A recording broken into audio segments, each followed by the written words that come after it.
اللهم صل وسلم وبارك عليه صلى الله عليك يا محمد وسلم جزا الله عنا محمدا ما هو أهله সম্মানিত উলামায়ে কেরাম, হুফাজ কেরাম, মুসল্লিয়ানে কেরাম, বারাদারান ইসলাম, উম্মতানে খায়রুল আনাম, দিনদার পরহেজগার ইমানদার ভাই বন্ধু আমার, অনুপ্রাণের তরুণ ভাইরা, সাংবাদিক বৃন্দ, রাজনৈতিক নেতৃবৃন্দ, ডাক্তার, মাস্টার, ইঞ্জিনিয়ার, প্রফেসর, ব্যাংকের আইনজীবী, বিচারপতি এবং বাংলাদেশের সহ সারা বিশ্বে অবস্থানরত সর্বস্তরের মুসলিম জনতা, আসসালামু আলাইকুম ওয়া রাহমাতুল্লাহ। আল্লাহ রাব্বুল আলামিনের শাহী দরবারে লাখো কোটি শুকরিয়া আদায় করছি, যিনি দয়া করে মেহেরবানি করে আমাদেরকে, আপনাদেরকে এই পবিত্র মাসে, পবিত্র জুমার দিনে পবিত্র স্থানে আসার জন্য, বসার জন্য, বলার জন্য, শোনার জন্য তৌফিক দান করেছেন। আমরা সবাই বলি আলহামদুলিল্লাহ।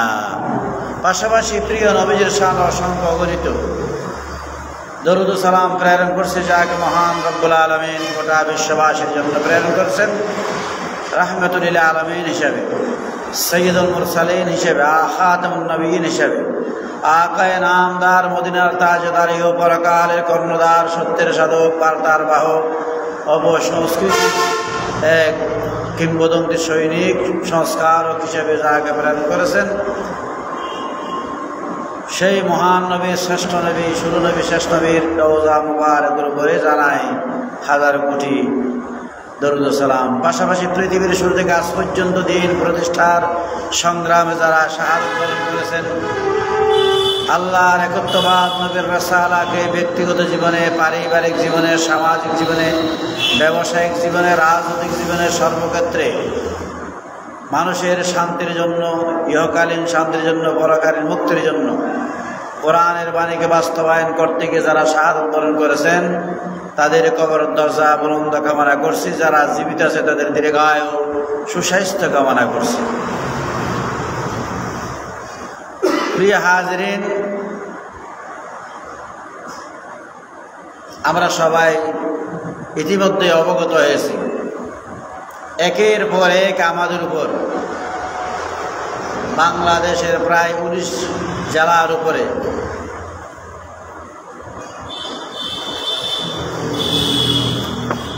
একের পর এক বিপদ চলে আসছে। বাংলাদেশে প্রায় 64 জেলা আছে, তার মধ্যে 19 জেলার 119 উপজেলায় 934টি ইউনিয়নে প্রায় 46 লক্ষ মানুষের ব্যাপক ক্ষতি হয়েছে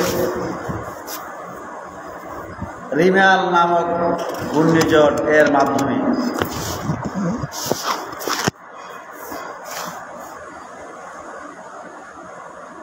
শত শত কোটি টাকার ফসলাদি, মালামাল, ক্ষেত খামার, প্রাণী সম্পদ ক্ষতি হয়েছে। 19 জেলায় প্রায় 20 জনের উপরে প্রাণহানি হয়েছে।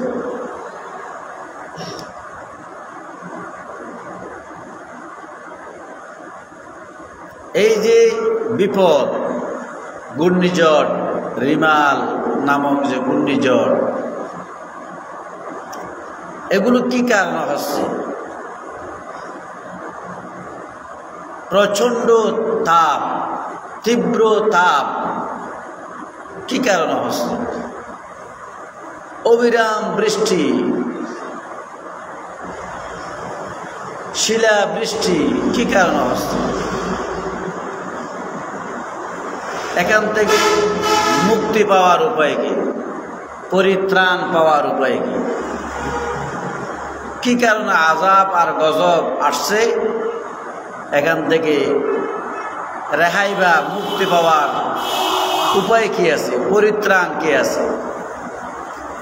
এই সম্পর্কে আল্লাহ রাব্বুল আলামিন কুরআনুল কারীমে কি বলছেন? নবী করিম সাল্লাল্লাহু আলাইহি ওয়াসাল্লাম কি দিক নির্দেশনা দিয়েছেন সেই বিষয়ে কয়েকটি কথা বলি, ইনশাআল্লাহ আমরা জুমার নামাজ আদায় করব। আমরা যারা এখনো আসতে পারেনি সবাই চেষ্টা করি পবিত্র জুমার দিনে নিজেকে ধন্য করার জন্য, নিজেকে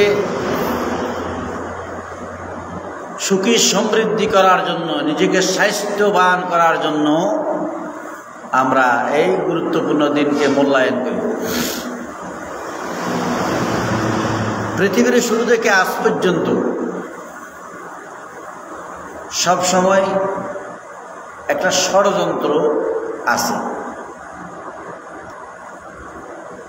ষড়যন্ত্র আবার এর প্রতিকারও আছে, প্রতিরোধের ব্যবস্থাও আছে। দুইটা দিক, একটা হলো সত্য আর একটা হলো মিথ্যা, একটা হলো দিন, একটা হলো রাত, একটা তো মিষ্টি আর একটা হলো তিক্ত, একটা সুন্দর আর একটা হলো অসুন্দর। এইভাবে প্রত্যেকটা বিষয়ে একটার বিপরীত আরেকটা আছে। যেমন উত্থান আছে, পতন আছে, জন্ম আছে, মৃত্যু আছে, দিন আছে, রাত আছে, আলো আছে, অন্ধকার আছে। এইভাবে প্রতিটি বিষয়ে, প্রতিটি সেক্টরে একটার বিপরীত একটা আছে, নর আছে, নারী আছে। এই পৃথিবীকে সাজাইয়াছেন আল্লাহ রাব্বুল আলামিন 18 অথবা 80,000 মখলুকাত বা সৃষ্টি দিয়ে এটা সাজাইয়েছেন। এখানে সাজানো পৃথিবীকে যারা ধ্বংস করতে চায় ষড়যন্ত্র করে, আল্লাহ রাব্বুল আলামিন তাদেরকে আবার চরম আর পরম শিক্ষা দেয় মানুষের কল্যাণে। যারা ষড়যন্ত্র করে, ষড়যন্ত্রের সাথে যারা সম্পৃক্ত যারা বাহিনী, এদেরকে আল্লাহ রাব্বুল আলামিন আবার চরম একটা শিক্ষা দেয়। যেইভাবে কুরআনুল কারীমে সূরা আরাফের 133 নম্বর আয়াত সম্পর্কে আমরা আলোচনা করব। আমরা একটু খেয়াল করব, লক্ষ্য করব এখানে আমাদের শিক্ষণীয় বিষয় কি থাকতে পারে। আমরা যদি এখান থেকে শিক্ষা গ্রহণ করতে পারি, দেখবেন আমাদের বিপদ ইনশাআল্লাহ চলে যাবে। না অথচ পর্যায়ক্রমে বিপদ আসতেই থাকবে। গেল রিমাল ঘূর্ণিঝড়, আংশিক ক্ষতি হলো আর কি। আংশিক মানে কি, শত শত কোটি টাকার ক্ষতি হয়েছে, 20 জনের প্রাণহানি হয়েছে, প্রায় 46 লাখ মানুষের ব্যাপক ক্ষতি হয়েছে। এর চেয়ে আরও বেশি ক্ষতি হতে পারে যদি আমরা এখান থেকে শিক্ষা নিয়ে আমরা নিজেকে সংশোধন করতে না পারি। হযরত মূসা আলাইহিস সালাতু ওয়াস সালামকে আল্লাহ রাব্বুল আলামিন প্রেরণ করলেন ফেরআউন বাদশার যুগে। ফেরআউন বাদশা তার অনেকগুলো চরিত্র ছিল, বিশেষ করে তার বদ অভ্যাস ছিল 60টি বদ অভ্যাস। একটা হলো নারী লুবি। তার অসংখ্য স্ত্রী ছিল, তারপরেও পরের স্ত্রীকে সেই বারবার চায়, যার কারণে তার নাম দিয়েছিল নারী লুবি। এরপরে তার কোটি কোটি সম্পদ ছিল, স্থাবর অস্থাবর সম্পদ ছিল, জায়গা জমি মার্কেট টাকা পয়সা অসংখ্য ছিল। তারপরেও সে পর্দন লুবি ছিল, অর্থাৎ অন্যজনের সম্পদ কিভাবে খাওয়া যায় সবসময় 24টা ঘন্টা তার মাথায় কাজ করত, যার কারণে তৎকালীন সময়ে মানুষেরা বলতো ফেরআউন পর্দন লুবি। 2 নম্বর হলো কি পর্দন লুবি। এরপরে তিনি ক্ষমতা লোভী,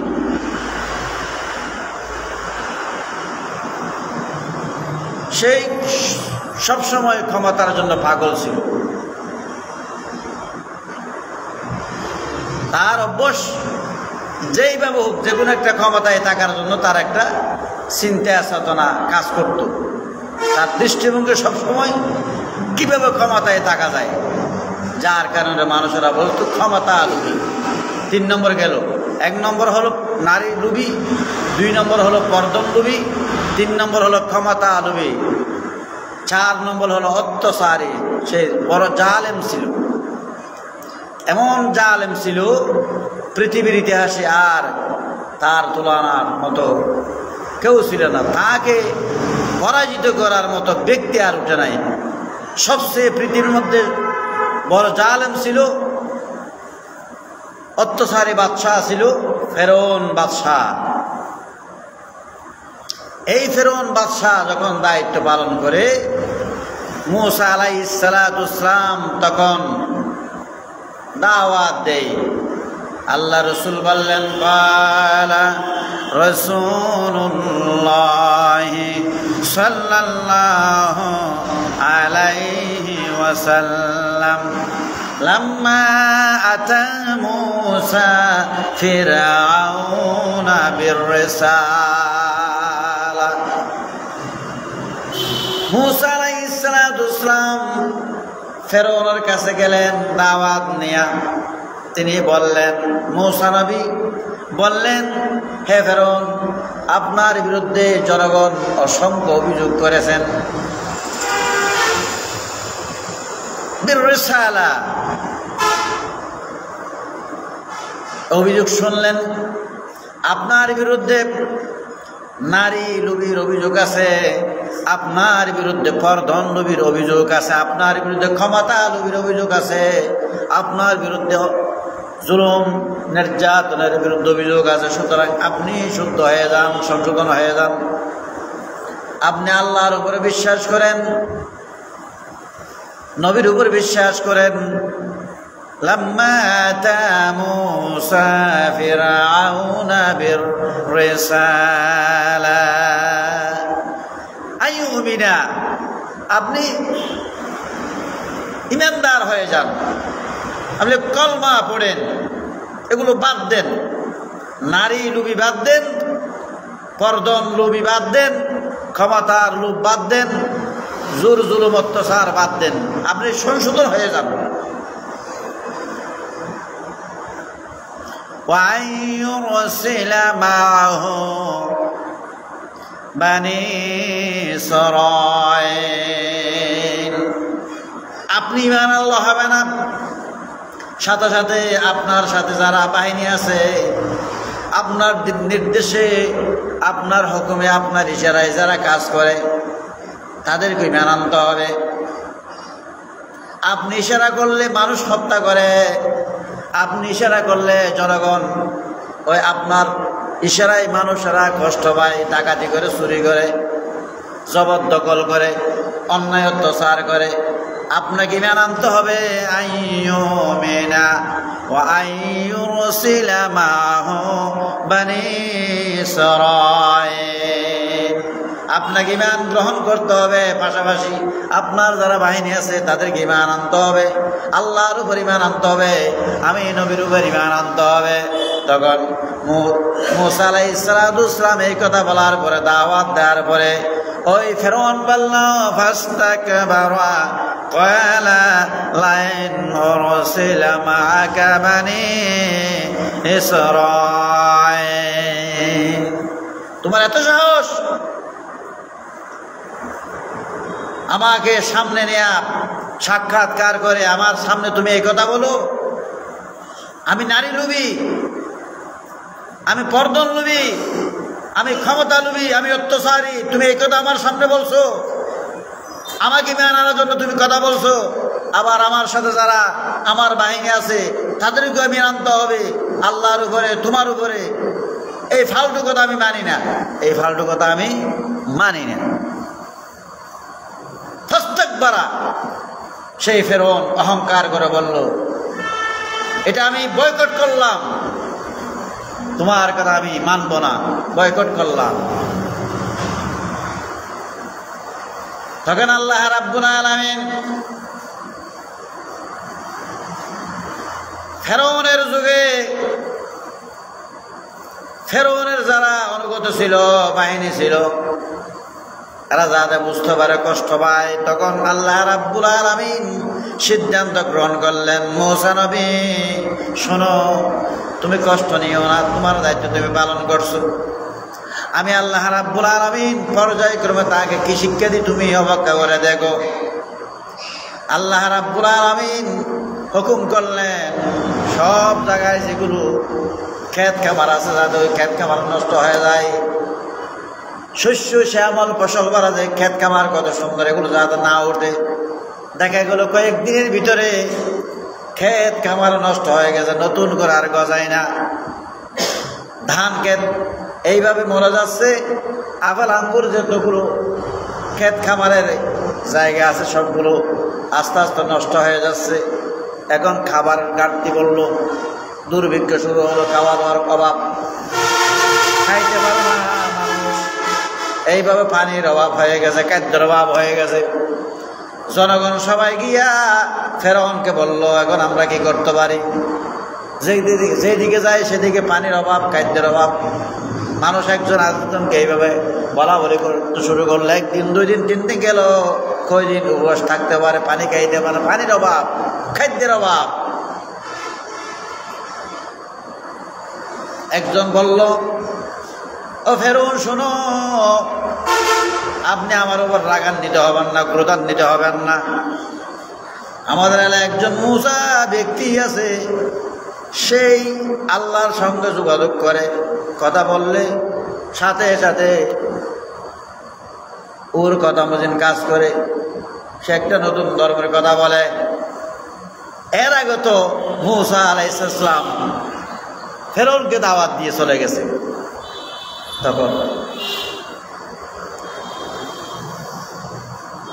মূসা নবীর কাছে গেল, জনগণ যখন খেপে গেছে বাধ্য হয়ে, সেই বলছে আনা রাব্বুকুমুল আলা। ফেরাউন বলল, আমি সবচেয়ে বড় খোদা, আমি প্রতিপালক। তখন এখন তো প্রতিপালক বললেই তো হবে না, এমনি দাবি করছে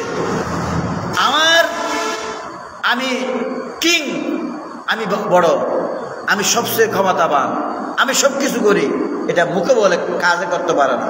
তখন ওই ফেরাউনের বাহিনীর পক্ষ থেকে কিছু লোক যে বলল যে একজন ব্যক্তি আছে মূসা নামক, উনি যেই কথা বলে আল্লাহ পাক সেই শুনে ওনার কাছে গিয়ে বলেন, বলল, এ মূসা শুনো, তোমার সাথে আমি অনেক কিছু করছি, আর করবো না, একটু আল্লাহকে বলো। সবাই না খেয়ে মারা যাচ্ছে, একটু বলো দেখি। হযরত মূসা আলাইহিস সালাম আল্লাহ পাকের দরবারে আল্লাহ পাকের দরবারে দোয়া করলেন। সঙ্গে সঙ্গে আল্লাহ রাব্বুল আলামিন মূসা আলাইহিস সালামের দোয়া কবুল করলেন। ক্ষেত খামারের ব্যবস্থা করলেন, খাদ্যের ব্যবস্থা করলেন, পানির ব্যবস্থা করলেন। সবাই বলে সুবহানাল্লাহ।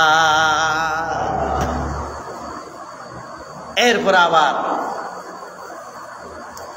আবার প্রথম তো দুর্ভিক্ষ শুরু করেছিল আল্লাহ রাব্বুল আলামিন শিক্ষা দেওয়ার জন্য। ক্ষেত খামারের অভাব, খাদ্যের অভাব, পানির অভাব, এগুলো থেকে মুক্তি পাওয়ার জন্য, রেহাই পাওয়ার জন্য মূসা নবীর দরবারে গিয়া বলল যে আমরা আর করবো না, দুষ্টামি করবো না, জবরদখল করবো না, ডাকাতি করবো না, চুরি করবো না, এইভাবে অত্যাচার করবো না, নারীর প্রতি জুলুম করবো না, দর্শন করবো না। একটু তুমি তোমার খোদার দরবারে একটু দরখাস্ত করো, যাতে আমরা দুর্ভিক্ষ থেকে মুক্ত পাই, খাদ্যের অভাব থেকে মুক্ত পাই, পানির অভাব থেকে মুক্ত পাই। মূসা আলাইহিস সালাম দোয়া করার সঙ্গে সঙ্গে দুর্ভিক্ষ কেটে গেলেন। সবাই বলে সুবহানাল্লাহ। যেমন কয়েকদিন আগে রিমাল নামক ঘূর্ণিঝড় হয়েছে। এই রিমাল নামক ঘূর্ণিঝড়ের কারণে সারা দেশ ব্যাপী ব্যাপক ক্ষতি হয়েছে, ব্যাপক ক্ষতি। বলার মতো না। প্রায় 19 জেলায় 119টি উপজেলায় 934টি ইউনিয়নে 46 লাখ মানুষের ব্যাপক ক্ষতি হয়েছে। 1,71,000 হেক্টর জমিতে ফসলাদি নষ্ট হয়ে গেছে।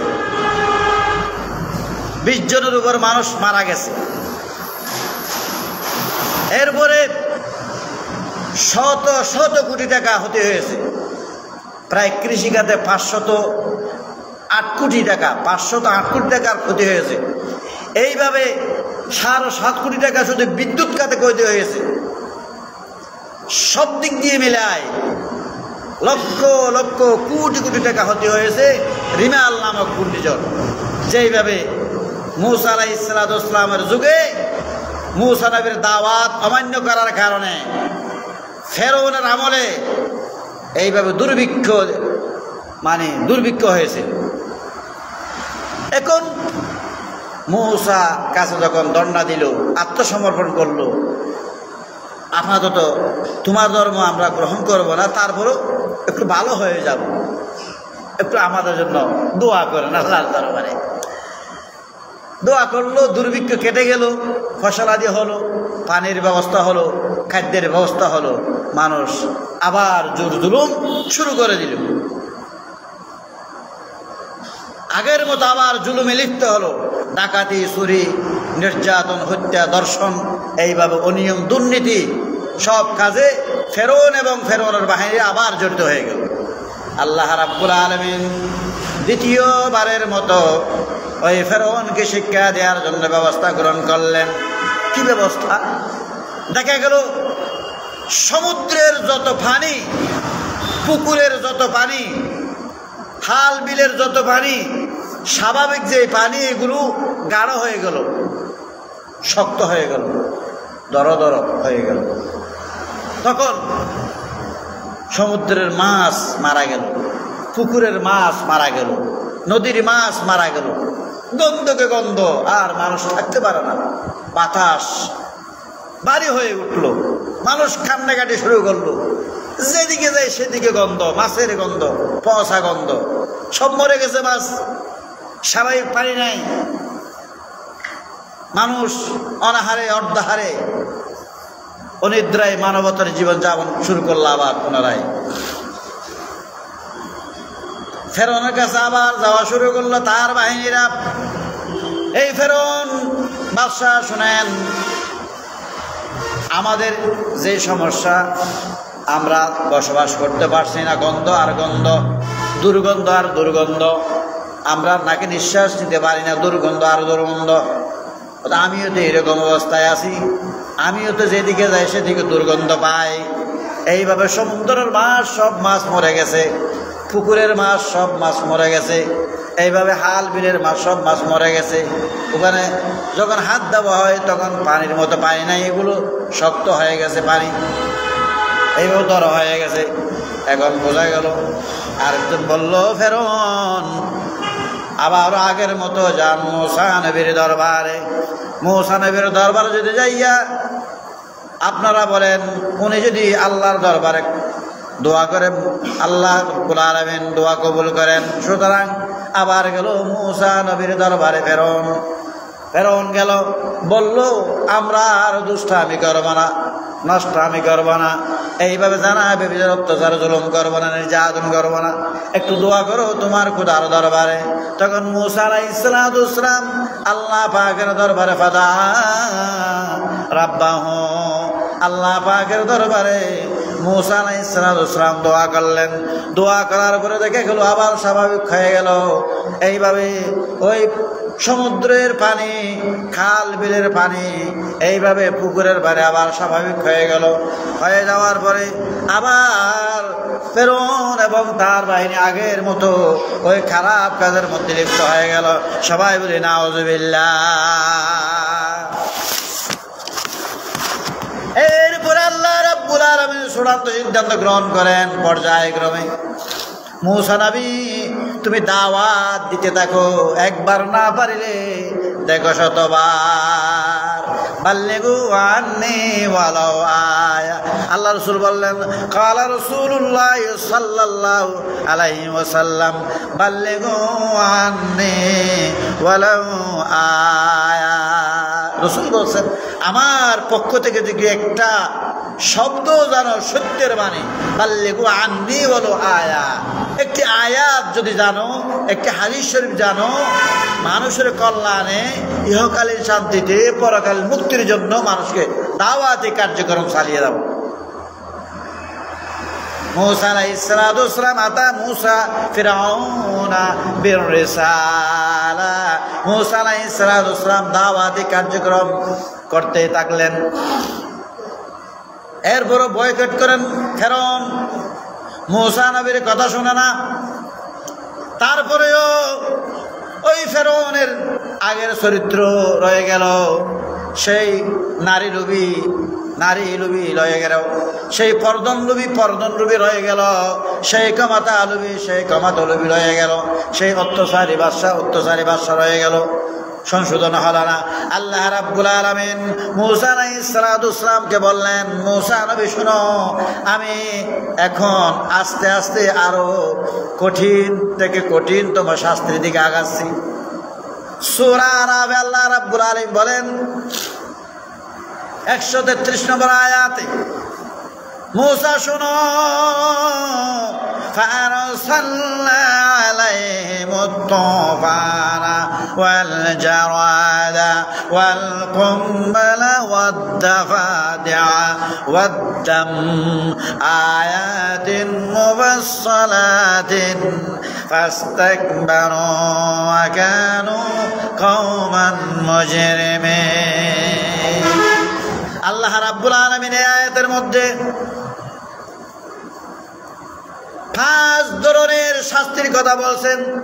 কয় ধরনের শাস্তির কথা বলছেন? 5 ধরনের শাস্তির কথা খেয়াল করতে হবে, নাহলে বিপদ আমাদেরও আসতে পারে। আমরা যদি অন্যায়, অত্যাচার, জুলুম, ডাকাতি, চুরি, বদমাশি, নাফরমানি, অনিয়ম, দুর্নীতি কাজের মধ্যে লিপ্ত থাকি, এই বিপদ আমাদেরও আসতে পারে। যেইভাবে ফেরাউনের উপরে আসছিল, ফেরাউন এবং তার বাহিনীর উপর আসছিল। ফারসালনা, আল্লাহ রাব্বুল আলামিন বলেন, ফারসালনা ফানজালনা, আল্লাহ রাব্বুল আলামিন প্রেরণ করলেন। ফারসালনা, আল্লাহ রাব্বুল আলামিন ফানজালনা প্রেরণ করলেন আলাইহিমুত তুফানা। মূসা আলাইহিসসালামের যুগে ফেরাউন এবং ফেরাউনের বাহিনীর উপরে আল্লাহ রাব্বুল আলামিন প্রেরণ করলেন তুফান। এখানে তুফান অর্থ হলো আল-মাউশ-শদীদ, আল-মাতরুশ-শদীদ, অবিরাম বৃষ্টি। এমন বৃষ্টি বর্ষণ করেছিল, যেই বৃষ্টি হাত্তাল মাউত, তাদের অধিকাংশ বাহিনী মৃত্যু না হওয়া পর্যন্ত বৃষ্টি বর্ষণ করেছিল।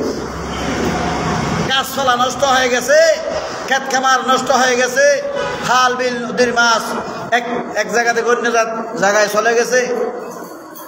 প্রচুর বৃষ্টি, অবিরাম বৃষ্টি। তাহলে বৃষ্টি দ্বারা শিক্ষা দেওয়া হয়, শাস্তি দেওয়া হয়। আর তুফান, আল মাতরুশ শদীদ, আল মাউশ শদীদ। ফারসালনা ফানজালনা, আল্লাহ রাব্বুল আলামিন অবিরাম বৃষ্টি বর্ষণ করার পরে ফেরাউন এবং ফেরাউন বাহিনী নরম হয়ে গেছে। কি করতে পারি আমরা, কি করতে পারি আমরা? হ্যাঁ, এরপরে বৃষ্টি বন্ধ হলো, দেখা গেল অসংখ্য মানুষ মারা গেছে, দেখা গেল ক্ষেত খামার নষ্ট হয়ে গেছে, দেখা গেল ঘর বাড়ি বিধ্বস্ত হয়ে গেছে। এরপরে 2 নম্বর শাস্তি প্রেরণ করলেন ওয়াল জারাদা, আত-তায়রুস সগীর, ছোট ছোট পঙ্গপাল। জারাদ অর্থ হলো পঙ্গপাল, ছোট ছোট পাখি। এগুলো ফলমূল খেয়ে ফেলে, খাদ্য খেয়ে ফেলে, ফসলাদি খেয়ে ফেলে। আমরা যেগুলো খাই, আমাদের খাদ্যের অভাব হওয়ার জন্য, অর্থাৎ দুর্ভিক্ষ পুনরায় আরম্ভ হওয়ার জন্য আল্লাহ রাব্বুল আলামিন জারাদ নামক, পঙ্গপাল নামক ছোট ছোট পাখি পাঠালেন ওই ফেরাউনের এলাকায়। ওয়াল জারাদা। 2 নম্বর শাস্তি দিলেন পঙ্গপালের মাধ্যমে, ছোট ছোট পাখির মাধ্যমে। ফেরৌন এবং ফেরৌনের বাহিনী যাতে খাদ্যের মধ্যে কষ্ট পায়, সেই জন্য পঙ্গপালের মাধ্যমে, ছোট পাখির মাধ্যমে তাদের খাদ্যগুলো খাবারের ব্যবস্থা করলেন।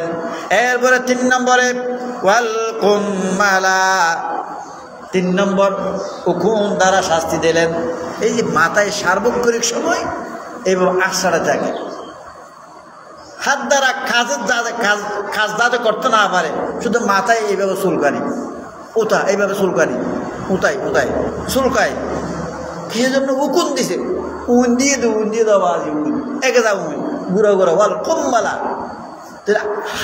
আতে যদি হাম না করলে টিয়া কেন করে হামাইব, টিয়া হামান্য বরাবর মাথার মধ্যে উন দিয়ে গেছে, শুধু দেখা হাম ওই দিয়ান মাথা চুলকানি। শাস্তি হন দিলে দিক না আল্লাহ শাস্তি।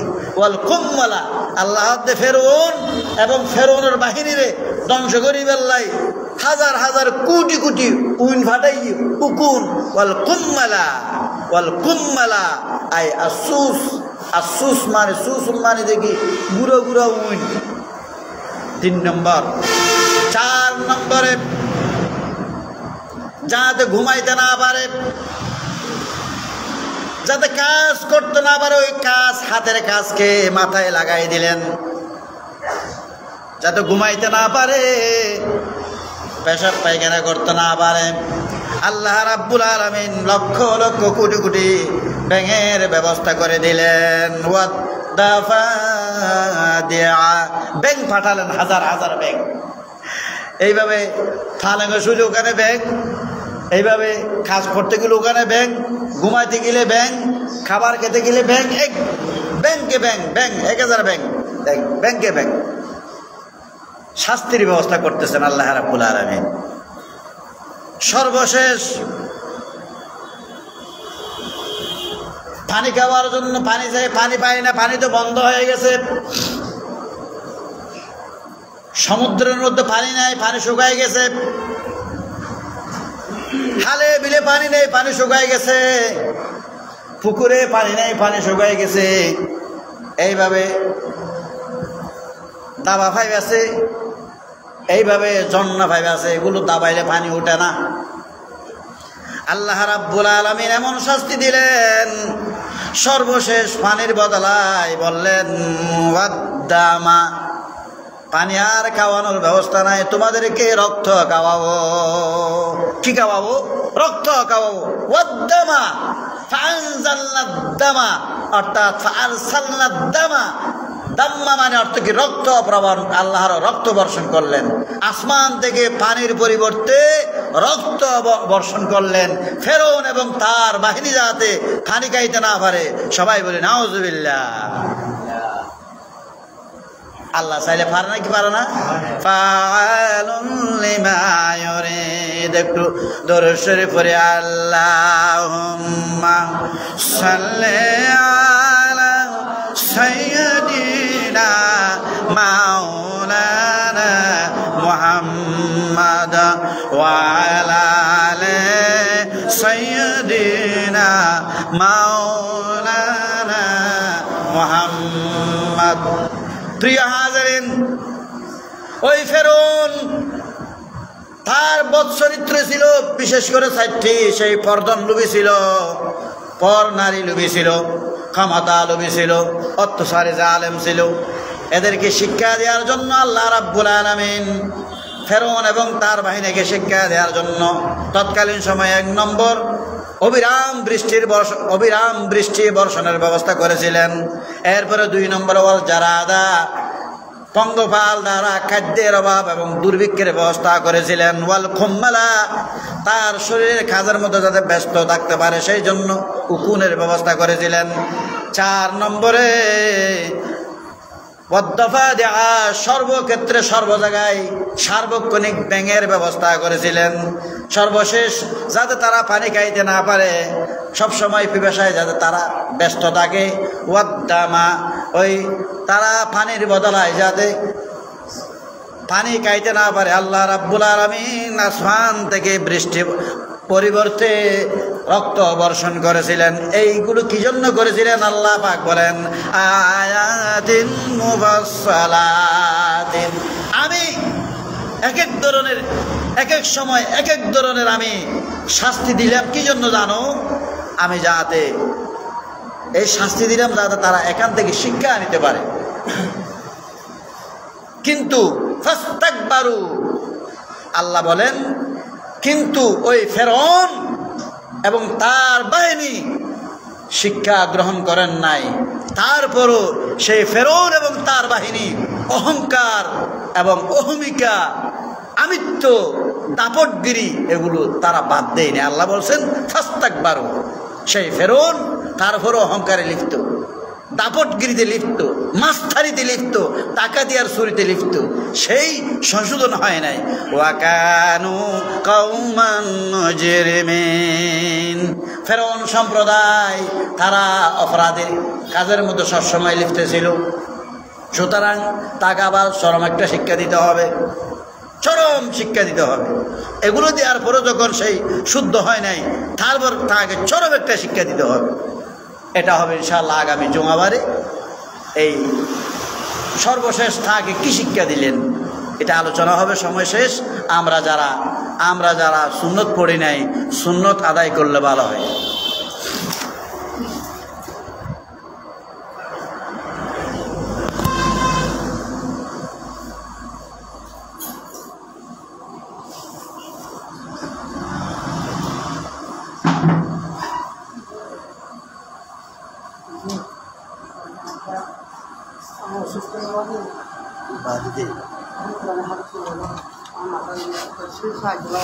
Ya Allah.